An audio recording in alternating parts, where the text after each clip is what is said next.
اللهم صل وسلم بارك على سيدنا شفيعنا حبيبنا نبينا مولانا محمد بارك وسلم. الحمد لله نحمده ونستعينه ونستغفره ونؤمن به ونتوكل عليه ونعوذ بالله من شرور أنفسنا ومن سيئات أعمالنا.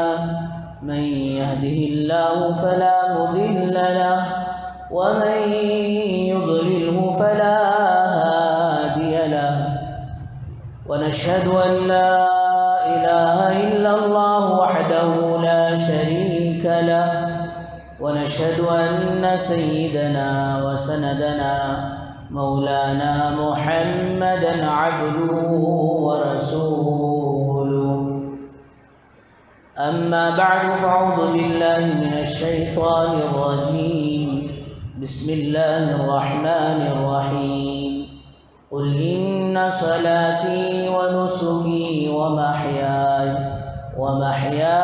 ومماتي لله رب العالمين.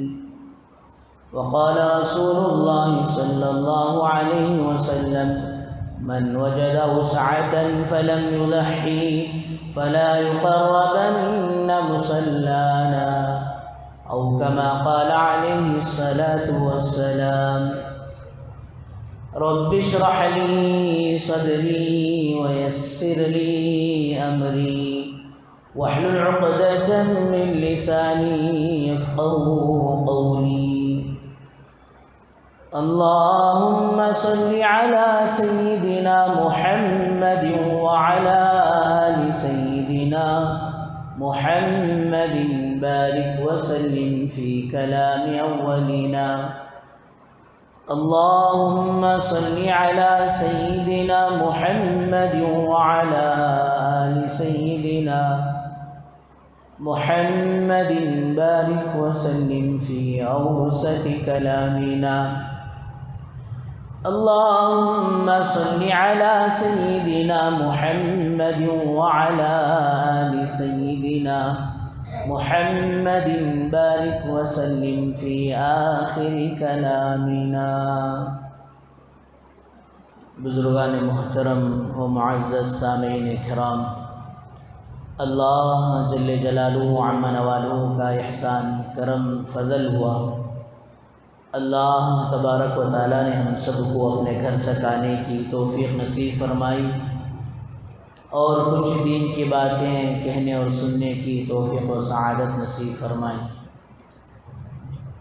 درود و سلام نازل ہو آقا مدنی تاجدار مدینہ احمد مجتبی محمد مصطفیٰ وجہ کائنات محسن انسانیت فخر دو عالم کالی کملی والے آقا رحمت للعالمین محمد عربی صلی اللہ علیہ وسلم کے ذات عالی پر. بزرگان محترم و معزز سامعین کرام، اللہ تبارک و تعالیٰ کا یہ احسان اور فضل ہوا کہ اللہ تبارک و تعالیٰ نے زندگی میں ایک مرتبہ عید الاضحیٰ کا موقع نصیب فرما رہے ہیں. ویسے تو ماشاءاللہ یہ ایام ذی الحجہ کے یہ 10 دن بڑے ہی قابل مبارکباد ہیں. حدیث مبارکہ میں آتا ہے کہ اس ذی الحجہ کے 10 دنوں کا ایک ایک روزہ ایک سال کے برابر ہے. اور پھر ان ایام ذی الحجہ کی راتیں ایک رات لیلۃ القدر کے برابر ہیں. بلکہ 30ویں پارے میں سورہ فجر والفجر ولیال عشر والشفع والوتر واللیل اذا یسر حضرات مفسرین فرماتے ہیں کہ وَلَيَالٍ عَشْرٍ، اللہ تبارک و تعالیٰ نے ان 10 دنوں کی اور 10 راتوں کی قسم کھائی ہے۔ ویسے اللہ تبارک و تعالیٰ کو کوئی بات اپنے بندوں کو بتانا ہے یا کسی بات کا حکم کرنا ہے تو اس کے لیے قسم کھانے کی ضرورت نہیں پڑتی ہے۔ پھر اللہ کیوں قسم کھا رہے ہیں؟ ہمیں ان ایام کی اہمیت کو بتانے کے لیے، ہمیں ان ایام کی فضیلت کو بتانے کے لیے اللہ پاک قسم کھا کر فرما رہے ہیں۔ بہرحال ذی الحجہ اسلامی مہینوں میں آخری مہینہ ہے، 12واں مہینہ ہے، اور پھر ماشاءاللہ ان ایام ذی الحجہ میں بالخصوص ان 10 دنوں میں 2 اہم عبادتیں اللہ تبارک و تعالیٰ نے رکھی ہے۔ یہ ایک عبادت جس طرح گزشتہ 2 جمعوں میں ماشاءاللہ حج کی فرضیت کے متعلق بات آئی کہ اسلام کا اہم رکن جس پر اسلام کی تکمیل ہو رہی ہے، اور وہ فریضہ جو صرف زندگی میں ایک مرتبہ بندوں پر فرض ہوتا ہے، انہی ایام میں ذی الحجہ کی 8 تاریخ، 9، 10، 11، 12 اور 13واں دن اگر کوئی مینا میں رہنا چاہتے ہیں اور پھر کنکریاں مارنا چاہتے ہیں تو ان کو اختیار ہے۔ بہرحال یہ 5 دن حج کے فریضے کی ادائیگی کے لیے اللہ تبارک و تعالیٰ نے اسی مہینے کے ان دنوں کو منتخب کیا ہے۔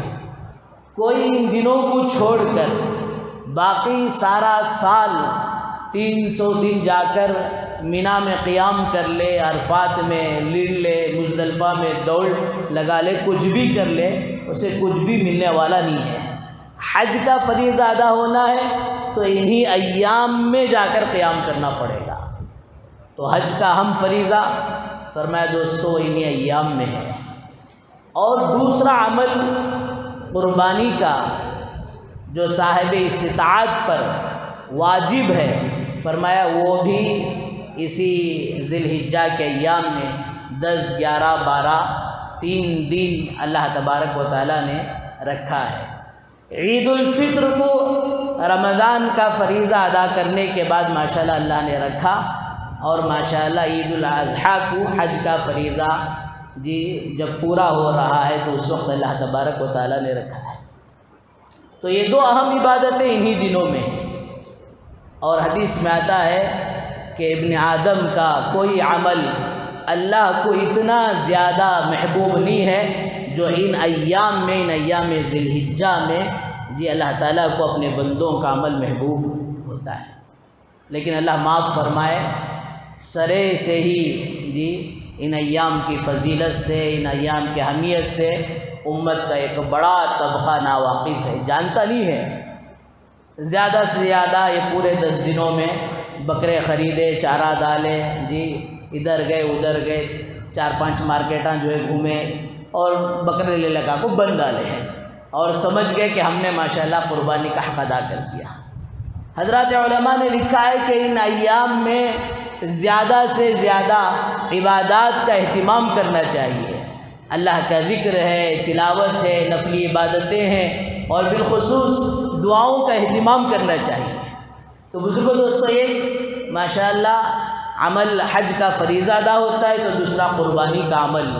اس لیے فرمایا کہ جن احباب پر قربانی واجب ہے ان لوگوں کے لیے یہ مستحب ہے کہ جب سے عید الاضحیٰ کا چاند نظر آئے تب سے اپنے ناخن اور بال نہ کاٹیں۔ فرض نہیں ہے، واجب نہیں ہے، مستحب عمل ہے۔ اگر کوئی کر لیا تو اس کی قربانی پر اجر نہیں، اس کی قربانی پر کوئی اثر نہیں پڑے گا۔ اچھا، اب سوال پیدا ہوتا ہے کہ یہ ناخن اور بال کیوں نہیں نکالے؟ قربانی دینے والا ان 2 چیزوں کیوں نہیں نکالے؟ اصل میں حجاج کرام کے لیے پابندیاں ہیں کہ وہ حالت احرام میں، چاہے عمرے کا ہو، اور پھر بالخصوص ان ایام حج میں جب احرام باندھ لیتے ہیں تو پھر دوستو وہ بال نہیں نکال سکتے، ناخن نہیں نکال سکتے، اور بھی پابندیاں ہیں کہ خوشبو کا استعمال نہیں کر سکتے، میاں بیوی کے تعلقات سے دور رہیں گے۔ ان سارے پابندیوں میں 2 باتیں حدیث میں ملتی ہیں کہ مستحب ہے کہ صرف جس پر قربانی واجب ہے وہ کیا نہ کرے، بال نہ نکالے، ناخن نہ۔ کیوں؟ حجاج کرام پر اللہ تعالیٰ کی بہت ساری رحمتوں کا نزول ہوتا ہے۔ فرمایا اس کا کچھ حصہ جو ہم لوگ حج پر نہیں گئے، حج بیت اللہ کی سعادت ہمیں نہیں ملی، ان حجاج کرام کو ملنے والی رحمتیں برکتوں کا کچھ حصہ ہمیں بھی مل جائے۔ حضرت مجذوب رحمۃ اللہ علیہ اس موقع پر وہ شعر فرماتے تھے، تیرے محبوب کی یا رب شباہت لے کر آیا ہوں، تیرے محبوب کی یا رب شباہت لے کر آیا ہوں، حقیقت تو اس کو کر دے میں صورت لے کر آیا ہوں۔ الا میں تو پورا حاجی نہیں، مکہ نہیں پہنچ سکا، مینا مزدلفہ عرفات میں نہیں پہنچ سکا، اور ربیع جمرات پر شیطان کو کنکریاں مارنے پر الا میں نہیں پہنچ سکا۔ الا ان پر جو پابندیاں تھیں ان میں سے 2 پابندیوں کو میں نے بھی اختیار کیا ہے کہ نیا میں ذی الحجہ میں میرے اوپر قربانی واجب تھی، میں نہ تو بال نکالا نہ تو ناخن نکالا۔ الا ان پر جو تیری رحمتوں کا نزول ہو رہا ہے ان رحمتوں کا کچھ حصہ ہمیں بھی مل جائے۔ اور پھر دوستو اس شعر کے اندر بہت بڑی ماشاءاللہ حقیقت ہے کہ ساری زندگی ایمان والا حضور اکرم صلی اللہ علیہ وسلم کی اتباع کے ساتھ زندگی گزارے، اور پھر کل قیامت کے دن جا کر اللہ سے کہے، اے اللہ ویسا تو میں نہیں بن سکا جس طرح حبیب پاک صلی اللہ علیہ وسلم تھے، اور جس طرح ان کی روحانیت تھی، جس طرح ان کا دل تھا، اے اللہ میں تو باہر سے کم باطن نہیں بنا سکا، کم سے کم ظاہر بنا کر آیا ہوں، اے اللہ تو اسے رکھ کر میری مغفرت کر دے۔ یہاں تک کہ روایتوں میں آتا ہے قبر میں یہ اللہ کے نبی صلی اللہ علیہ وسلم کا چہرہ لے کر جائے تو فرشتوں کو سوال کرتے ہوئے شرماتے ہیں، فرشتے سوال کرتے ہوئے شرماتے ہیں، یہ محبوب کا چہرہ لے کر آئے، اس سے کیا سوال کیا جائے۔ تو بہرحال بزرگوں دوستوں یہ قربانی کی ماشاءاللہ حقیقت آپ سب حضرات جانتے ہیں، اصل میں یہ حضرت ابراہیم علیہ السلام کی اداؤں کا نام قربانی ہے۔ وَإِذِ ابْتَلَىٰ إِبْرَاهِيمَ رَبُّهُ بِكَلِمَاتٍ فَأَتَمَّهُنَّ، اللہ تعالیٰ نے حضرت ابراہیم علیہ السلام سے امتحانات لیے ہیں، اور حضرت ابراہیم علیہ السلام ہر امتحان میں ماشاءاللہ کامیاب ہوتے چلے گئے۔ حضرت ابراہیم علیہ السلام جیسے ہی آنکھ کھولے ہیں جس گھر میں بچپن پروان چڑھا ہے، کیا دیکھتے ہیں کہ وہ گھر بتوں کی فیکٹری ہے، ان کے باپ آزر بتوں کو بنا کر بیچنے والے۔ پہلا مرحلہ یہاں سے گزرے ہیں کہ ان بتوں کی مخالفت کی، اس کی لمبی تفصیل ہے، نمرود تک بات گئی، اور نمرود بادشاہ نے بلا کر پوچھا کہ ابراہیم تو ہمارے خدا کو خدا کیوں نہیں مانتا؟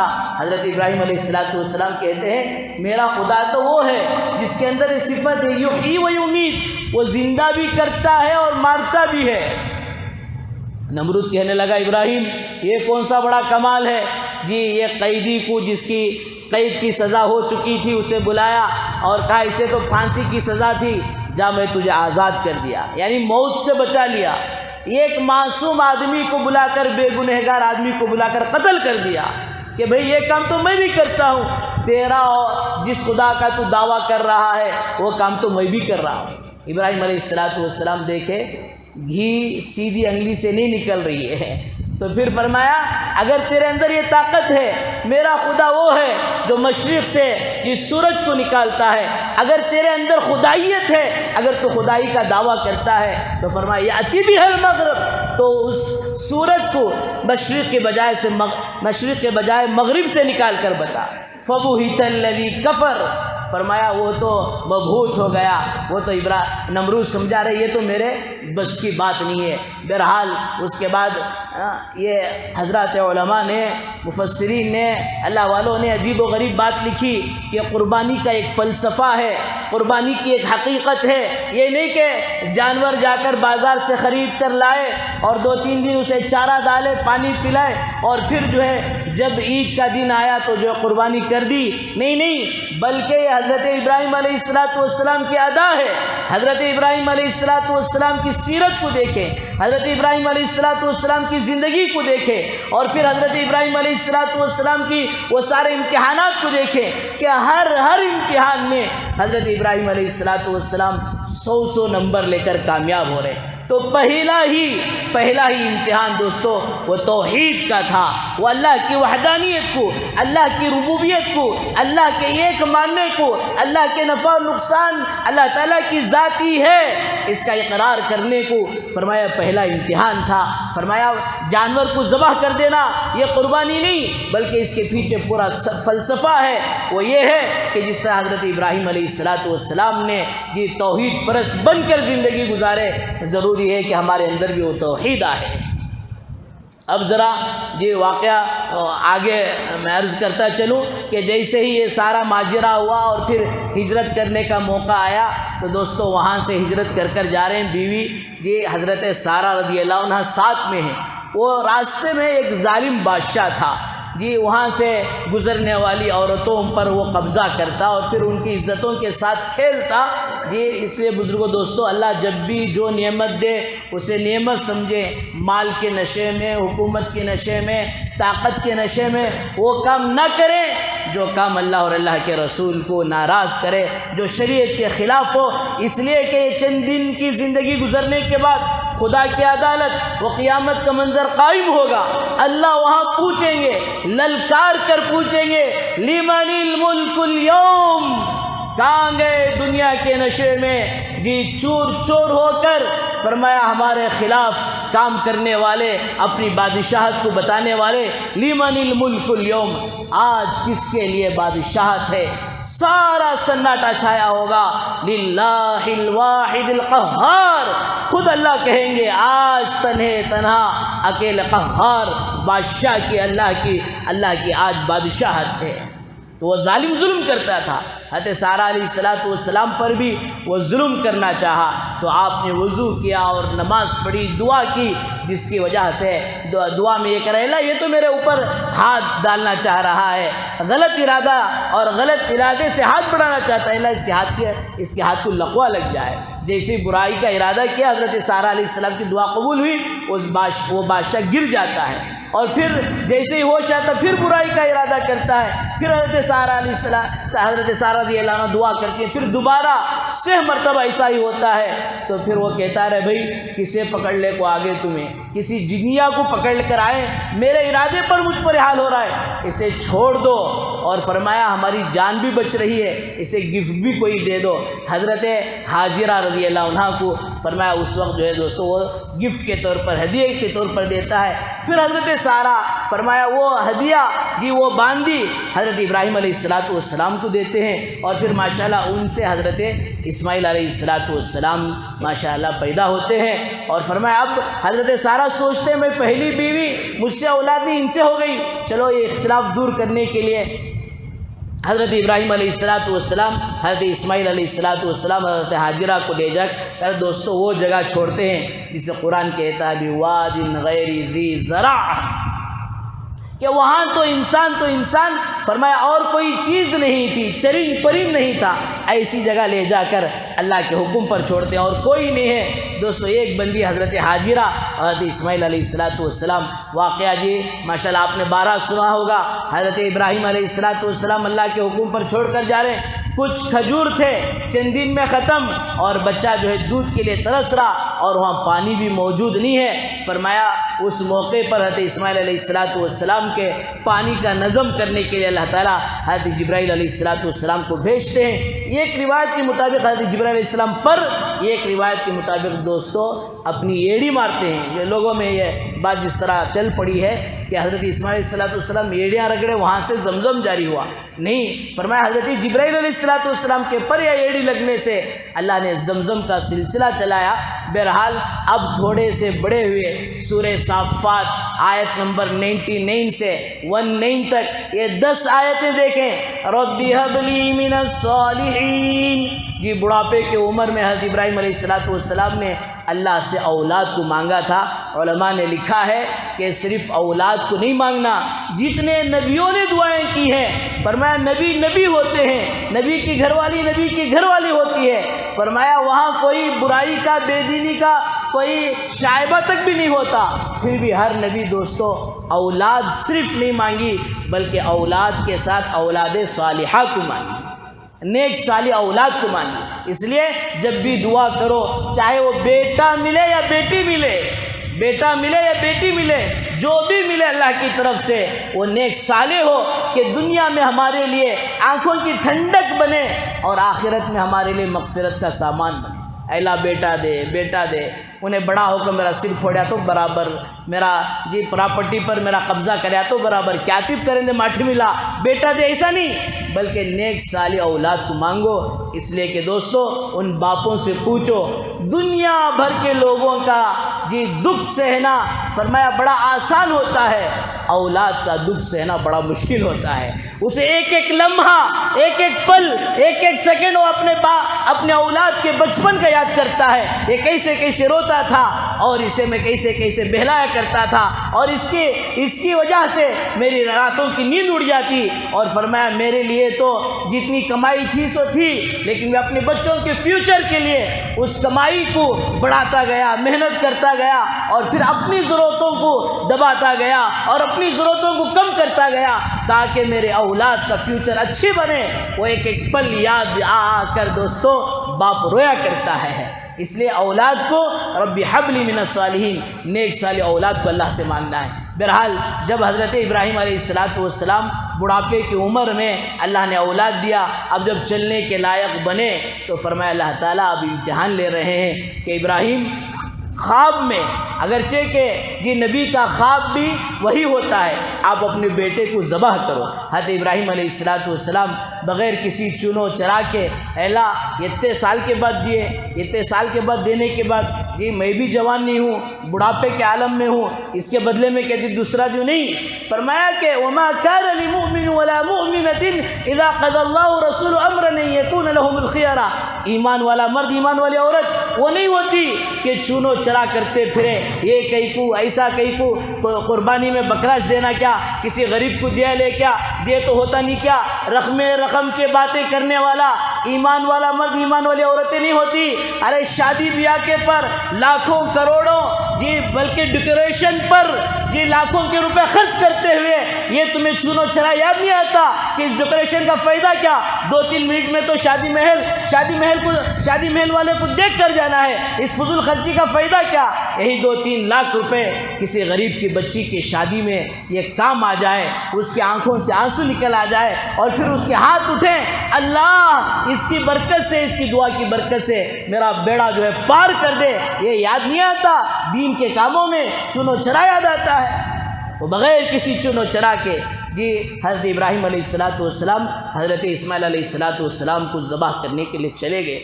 اللہ میرے بزرگوں قربانی مانگتے ہیں، لیتے نہیں، اور اس قربانی کا اللہ تعالیٰ اس قربانی کی پوری قدر کرتے ہیں۔ فرمایا صحابہ سے اللہ تعالیٰ نے قربانی مانگی، حضرات صحابہ نے قربانی دی، فرمایا اس قربانی کے اثرات، برکات قیامت تک کے لیے۔ تبوک کا موقع آیا، فرمایا اب حکم ہوا کہ اللہ کے راستے میں نکلو۔ حضرات صحابہ پکے باغات کھجور کے ابھی توڑنے کا سیزن ہے، فرمایا چھوڑ کر چلے گئے، اور اللہ نے اس قربانی کی ایسی لاج رکھی کہ فرمایا ساری دنیا کو مدینہ منورہ سے کھجور سپلے ہوتا ہے، اور کبھی آپ نے نہیں سنا لاکھوں کے حاجی کروڑوں کے ٹن کھجور لے کر جاتے ہیں کہ کبھی کم پڑ گیا، ایسا نہیں ہوا۔ اور پھر دوستو رمضان کے موقع پر سبیر ہتا، میں عام طور پر کہتا ہوں تمل ناڈو والوں کا روزہ عاش کے بغیر نہیں کھلتا۔ ایک سال تراویح سنانے کا موقع آیا، امام صاحب کو کیا ہدیہ دینا، حافظ صاحب کو کیا ہدیہ دینا، وہ سیکنڈری، بولا بھئی عاش کے واسطے کون تیار ہی؟ کوئی بھی نہیں بولے تو 2 جنے کھڑکو بولو تب بھی تیار نہیں، 4 جنے پارٹنرشپ سے ایک دن کے عاش کی ذمہ داری لو۔ تو تمل ناڈو والوں کا روزہ عاش کے بغیر، بنگلور والوں کا روزہ سموسے کے بغیر نہیں کھلتا، وہ عاش رندے سموسہ رندے۔ لیکن دوستو روزہ کھولنے کے لیے پہلے جو ہاتھ بڑھتا ہے کس کی طرف بڑھتا؟ کھجور کی طرف صحابہ نے قربانی دی، اللہ نے اس کی آج بھی لاج رکھی ہے۔ فرمایا پورا حج کا مسئلہ ہو یا قربانی کا مسئلہ ہو دوستو، وہ سارے کا سارا فرمایا حضرت ابراہیم علیہ السلام، حضرت حاجرہ، حضرت اسماعیل علیہ السلام کی اداؤں کا نام ہے۔ بہرحال جن پر قربانی واجب ہے، جی کن پر واجب ہے؟ وہی جو نصاب کا ماشاءاللہ یہ رمضان میں زکوٰۃ نکالنے پر جو نصاب ہوتا ہے، 7.5 تولہ سونا ہے، 52.5 تولہ چاندی، 612 گرام جس کے پاس چاندی ہوتی ہے، یا اس کی قیمت جو 50 ہزار کے قریب ہے آج کل کے دنوں میں، یا پھر اتنا بزنس کا مال ہے، ان سب پر دوستو قربانی واجب ہوتی ہے۔ فرمایا وہ سب اپنی طرف سے قربانی ادا کرنے کی پوری فکر کرنا۔ قربانی کے بڑے فضائل ہیں۔ حضرت زید بن ارقم رضی اللہ عنہ فرماتے ہیں کہ کل قیامت کے دن یہ قربانی جو ہم نے دی ہے، اس کے سنگ، اس کے کھر اور اس کے بال فرمایا ہمارے نام اعمال میں رکھے جائیں گے، اور 70 گنا اسے زیادہ کر وزنی کیا جائے گا، اور وہ اپنے نام اعمال میں دوستو لکھا جائے گا۔ اب ذرا سوچو، بال انسان نہ تو استعمال کرتا ہے، وہ تو دے دیتے ہیں چمڑے میں، اور کھر فرمایا اٹھا کر فریج میں نہیں رکھتے، سنگ اٹھا کر دوستو یوز نہیں کرتے، یہ سارے ویسٹیج ہیں۔ فرمایا ویسٹیج کو اگر اللہ تبارک و تعالی 70 گنا زیادہ کر دوستو اگر نام اعمال میں رکھتے ہیں، تو وہ سارے چیزیں جو استعمال کر رہے ہیں، جو غریبوں کو جا رہا ہے، رشتہ داروں کو جا رہا ہے، اس پر اللہ کیا دیں گے؟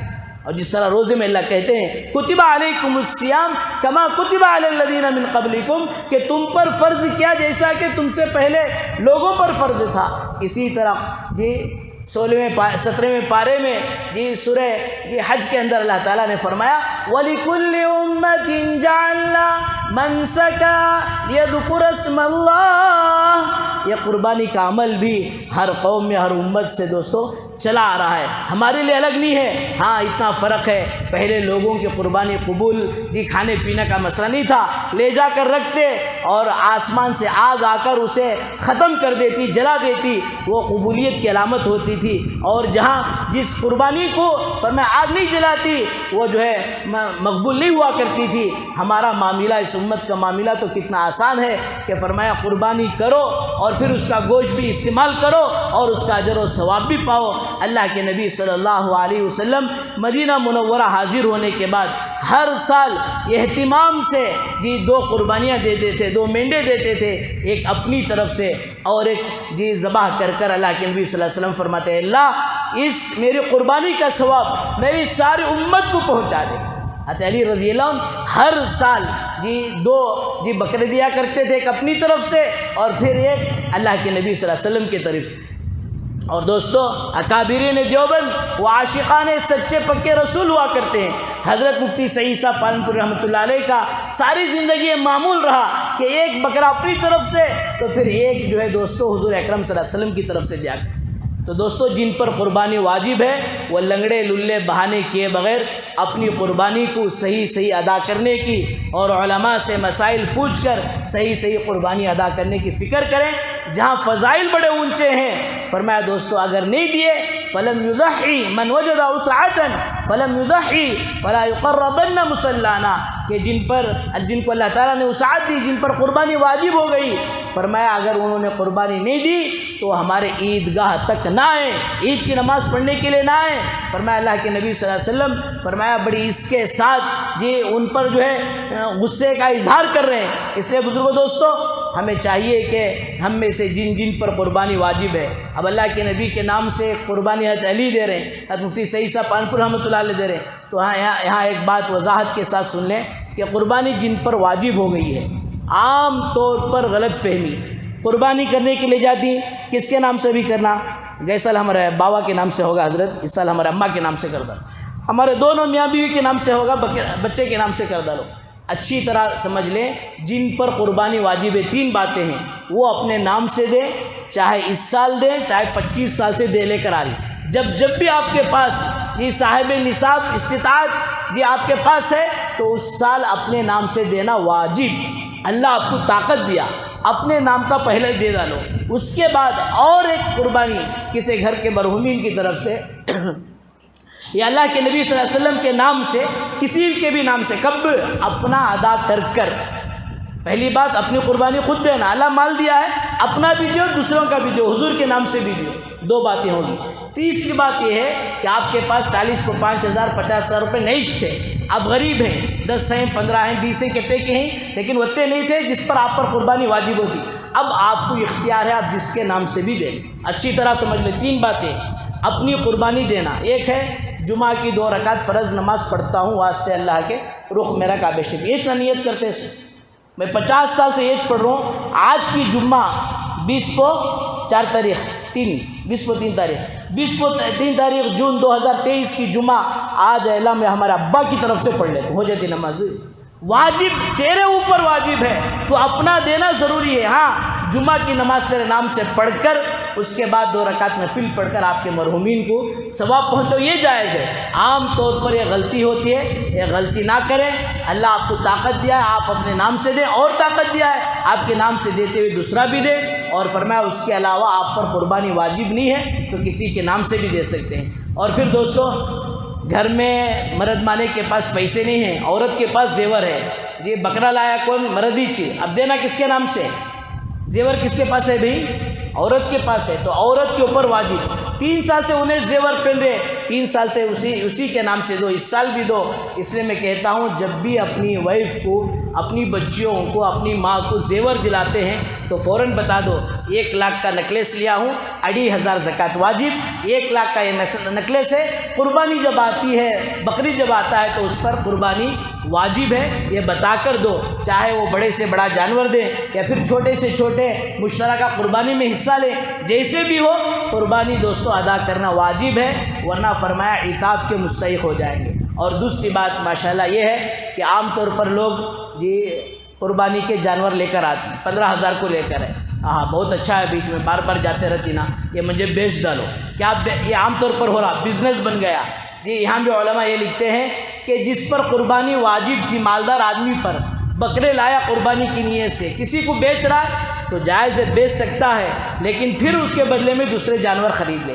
بہتر یہ ہے کہ اللہ کے نام پر لیا، اب دے ہی نہیں، اسی کو رکھے۔ اور دوسرا مسئلہ، یہ غریب آدمی، اس کے اوپر قربانی واجب نہیں تھی، وہ جو ہے جانور خرید لیتا ہے، تو فرمایا اب اسے اجازت نہیں ہے کہ اس نے ایک طرح سے اپنے اوپر واجب کر لیا ہے، اب اس کے لیے جائز نہیں ہے کہ وہ جو ہے قربانی کے اس بکرے کو بیچے۔ 2 رکعت نفل پڑھے تو ثواب، نہیں پڑھے تو کیا بھی گناہ نہیں، شروع کر ڈالے تو ختم کرنا اور پورا کرنا ضروری ہے۔ اسی طرح نفل قربانی کا بھی مسئلہ ہے۔ اور اس کے علاوہ دوستو فرمایا کہ ایک اہم اور ضروری بات یہ ہے، صرف جانور لینا، ذبح کر دینا، مشترک قربانی میں نام لینا، ہمنا بڑے کا گوشت ہوتا نہیں تمہیں بانٹ ڈالو کرنا، یہ سب نہیں، بلکہ فرمایا دوستو جہاں قربانی دیتے ہیں اس کے ساتھ ساتھ اس قربانی کو قبول کرانے کی فکر میں لگنا۔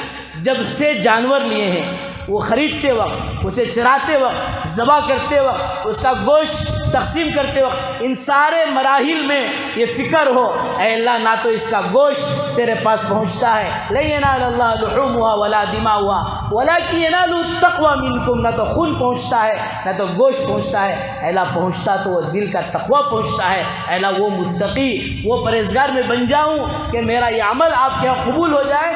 اس عمل کے دوستو قبولیت کی فکر میں لگے رہنا ہے۔ اس کے علاوہ اور بھی چند باتیں انشاءاللہ، عید کی نماز 7 بجے، ٹھیک 7 بجے ہے، اس پر انشاءاللہ چند باتیں اور بھی عرض کی جائیں گی۔